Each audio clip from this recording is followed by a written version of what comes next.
వంశీకృష్ణ గారికి ప్రత్యేక అభినందనలు. ఈరోజు భూ కబ్జాలు దాని వెనకాల ఉన్నటువంటి మాఫియా కారణంగానే మదనపల్లి సబ్ కలెక్టరేట్ తగలబడిందనేటటువంటిది వాస్తవం. ఏంది దీని వెనకాల ఉన్నటువంటి మాఫియా అనేది మనం పరిశీలన చేస్తే, సిపిఎం పార్టీగా మదనపల్లి పట్టణంలో పేదలు బాడిగిళ్లలో ఉన్నారు, వాళ్ళకి ఇళ్ల స్థలాలు ఇవ్వాలని చెప్పి మదనపల్లి మండలం బీకేపల్లి రెవెన్యూ గ్రామం సర్వే నెంబర్ 552 దాని చుట్టుపక్కల ఉన్నటువంటి వాటిల్లో దాదాపు 20 ఎకరాలు ఆక్రమించి 1000 మందిని సమీకరించి గుడిసెలేశాం. 2008 అక్టోబర్ 2వ తేదీన గుడిసెలేశాం. అప్పుడున్నటువంటి ఆర్డీఓ గారు మా మీద కేసు పెట్టించి మమ్మల్ని జైల్లో పెట్టారు. నేను కూడా 4 రోజులు జైల్లో ఉండొచ్చాను. అదే భూమి ఈరోజు మాధవరెడ్డి గారు ఆక్రమించారు. అక్కడ కళ్యాణ మండపం కట్టడానికి ప్రయత్నం చేస్తున్నారు. దాని పక్కనే ఉన్నటువంటి చెక్ డ్యామ్ను కూడా ఆక్రమించారు. ఆ తర్వాత మేము మదనపల్లి తహసీల్దార్ గారిని అడిగితే 2008లో మా మీద కేసు పెట్టారండి, ఇప్పుడు అది ఎట్లా వాళ్ళు ఆక్రమిస్తున్నారు అని అడిగితే, అది పట్టా భూమి, సెటిల్మెంట్ భూమి, దీని వెనకాల పెద్దిరెడ్డి గారు ఉన్నారని చెప్పి తహసీల్దార్ గారే చెప్పారు.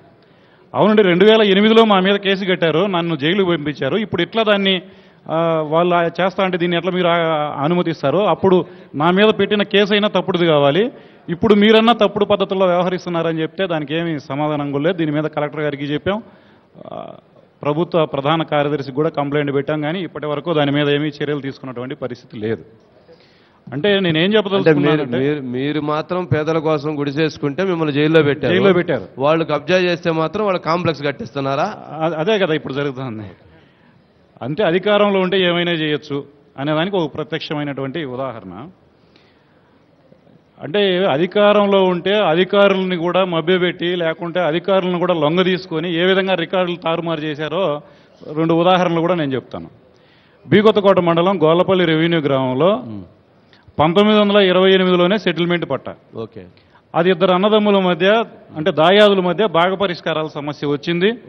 దీంట్లో ఇన్వాల్వ్ అయినటువంటి వైసీపీ నాయకులు వాళ్ళిద్దరి మధ్య రచ్చన పెద్ద చేసి, ఒకవైపున ఒకళ్ళతో పుచ్చుకొని అధికారులని మేనేజ్ చేసి నేరుగా అక్కడ పనిచేసినటువంటి తహసీల్దార్ రఫీక్ అహ్మద్ అనే అతన్ని రికార్డులే తారుమారు చేశారు. అంటే 1928 నుంచి ఉన్నటువంటి డాక్యుమెంట్స్ వాటన్నింటినీ పక్కన పెట్టేసి వేరే వాళ్ళ పేరుతో, అంటే ఆ కుటుంబ సభ్యులకు సంబంధం లేనటువంటి వాళ్ళ పేర్లతో ఆన్లైన్లో 1B ఎక్కిచ్చేసి దాని పేరుతో వీళ్ళు కబ్జా చేశారు. దాదాపు 22 కోట్ల వాల్యూ అయినటువంటి భూమిని 3 కోట్లకి బేరం కుదుర్చుకొని కాజేయడానికి ప్రయత్నం చేశారు. ఈ రోజుటికే అది ఎస్సీ దళితులకు సంబంధించినటువంటి భూమి, దాన్ని కాజేయడానికి వైసీపీ నాయకులు అక్కడ ప్రయత్నం చేశారు. దీంట్లో ప్రధానమైనటువంటి ముద్దాయిలు అధికారులు, అక్కడ పనిచేసినటువంటి తహసీల్దార్. దీనికి సంబంధించి పోలీసులు ఎట్లా వ్యవహరిస్తున్నారనే దాన్ని బట్టి కూడా, అంటే గత ప్రభుత్వంలో లేకుంటే రెవెన్యూ వ్యవస్థ, పోలీసులు నాయకులకి ఎట్లా లొంగిపోయినారనే దానికి సంబంధించి 2 విషయాలు వంశీ గారు నాకు చెప్పండి. పోలీస్ స్టేషన్కి దీని మీద కంప్లైంట్లకు వెళ్తే, ఇటు మదనపల్లిలో కానీ లేకుంటే వాయిల్పాడులో కానీ బీకొత్తకోటలో కానీ ఎక్కడైనా సరే పోలీస్ స్టేషన్లోకి పోతే భూముల విషయాల్లో పోలీసులు జోక్యం చేసుకోకుండా ఉన్నా సరే, రికార్డులన్నీ ఎవిడెన్స్ అన్నీ ఉన్నా సరే వాళ్ళ మీదనే కేసులు పెడుతున్నారు. ఎవరైతే కబ్జాదారులు ఉన్నారో వాళ్ళకు పోలీసులు వత్తాసు పలుకుతున్నటువంటి పరిస్థితి ఉంది. ఇది పోవాలి. ఇప్పుడు వచ్చినటువంటి ప్రభుత్వం అయినా సరే దీన్ని పూర్తిగా రూపుమావడానికి ప్రయత్నం చేయాలి. అట్లా జరుగుతుందా లేదా అనేటటువంటి అనుమానం మాకైతే ఉంది. ఈ మదనపల్లి టౌన్లో గనక చూస్తే సర్వే నంబర్ 102/17లో గతంలో వైసీపీ నాయకులు కబ్జా చేయడానికి ప్రయత్నం చేశారు. చేనేత కార్మికులు ఇళ్ల స్థలాల కోసం కొనుగోలు చేసినటువంటి భూమి అది రిజిస్టర్ ఉంది, కానీ అగ్రిమెంట్ పేరుతో కాజేయాలని చూశారు. సుమారుగా ఇప్పుడు మీరు ఇక్కడే ఉంటారు కాబట్టి మీరు మీ అంచనా ప్రకారంగా ఎన్ని కోట్ల రూపాయలు ఆ రకంగా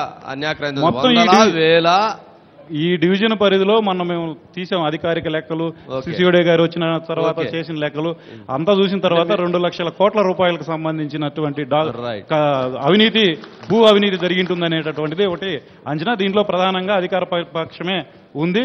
దీంట్లో అధికారులు ప్రధానమైనటువంటి రికార్డులను తారుమారు చేసి దొంగ రికార్డులను సృష్టించేది. అందుకని ఆ దొంగ రికార్డుల కోసమే కాల్చుంటారనేటటువంటి అనుమానం కూడా సిపిఎం పార్టీ తరఫున వ్యక్తం చేశాం. ఈ ప్రభుత్వం దాన్ని రూపుమాపాలని కోరుతున్నాం, కానీ అట్లాంటి పరిస్థితి ఏం కనపడడం లేదు. ఖచ్చితంగా అది చర్యలు తీసుకోవాలని